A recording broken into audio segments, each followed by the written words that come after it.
നിങ്ങൾ ഇൻസ്റ്റാഗ്രാമിൽ ഒരു ഫോട്ടോ അപ്ലോഡ് ചെയ്യുന്നു. നിങ്ങളുടെ ക്രഷ് അത് കാണുന്നു, സൂം ചെയ്ത് നോക്കുന്നു, ബ്ലഷ് ചെയ്യുന്നു. ഹൗ റൊമാന്റിക് അല്ലേ? പക്ഷെ നിങ്ങൾ ഈ റൊമാന്റിക് ലവ് സ്റ്റോറി ഇത്ര ഈസി ആവാൻ കാരണം ആപ്പിൾ ആണെന്ന് പറഞ്ഞാൽ എങ്ങനെ ഇരിക്കും? Welcome to day 5 open apple day, everything about apple.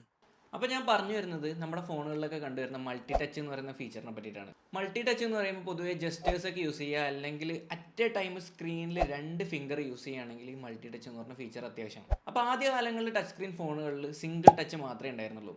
അതായത് നിങ്ങൾക്ക് ഒരു ഫോട്ടോ സൂം ചെയ്ത് നോക്കണമെങ്കിൽ ഓപ്ഷൻസിൽ പോയിട്ട് സൂം ക്ലിക്ക് ചെയ്യുക, അല്ലെങ്കിൽ മാഗ്നിഫൈങ് ഗ്ലാസ് ഐക്കണിൽ ക്ലിക്ക് ചെയ്യുക, എന്നിട്ട് പിന്നെയും സൂം ചെയ്യണമെങ്കിൽ ഒന്നും കൂടി ക്ലിക്ക് ചെയ്യാം. അങ്ങനെ പല പ്രാവശ്യം ടച്ച് ചെയ്യാം. ഇപ്പോൾ നിങ്ങൾ പബ്ജി ഗെയിമൊക്കെ കളിക്കുന്നുണ്ടെങ്കിൽ നിങ്ങൾക്ക് ഇപ്പോൾ അറ്റ് എ ടൈം വെടിവെക്കാം, അറ്റ് എ ടൈം നിങ്ങൾക്ക് മൂവ് ചെയ്യാം. അപ്പോൾ മൾട്ടി ടച്ചാണ് അവിടെ യൂസ് ആവുന്നത്. അപ്പോൾ മൾട്ടി ടച്ച് ആദ്യമായിട്ട് ഇൻട്രൊഡ്യൂസ് ചെയ്യുന്നത് ആപ്പിൾ 2007 അവരുടെ ഫസ്റ്റ് ജനറേഷൻ ഐഫോൺ റിലീസ് ചെയ്യുമ്പോഴാണ്.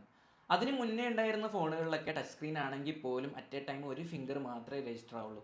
അതുകൊണ്ട് തന്നെ ഇതായിരിക്കും ആപ്പിൾ ഇൻഡസ്ട്രിക്ക് കൊടുത്ത ഏറ്റവും വലിയ കോൺട്രിബ്യൂഷൻ.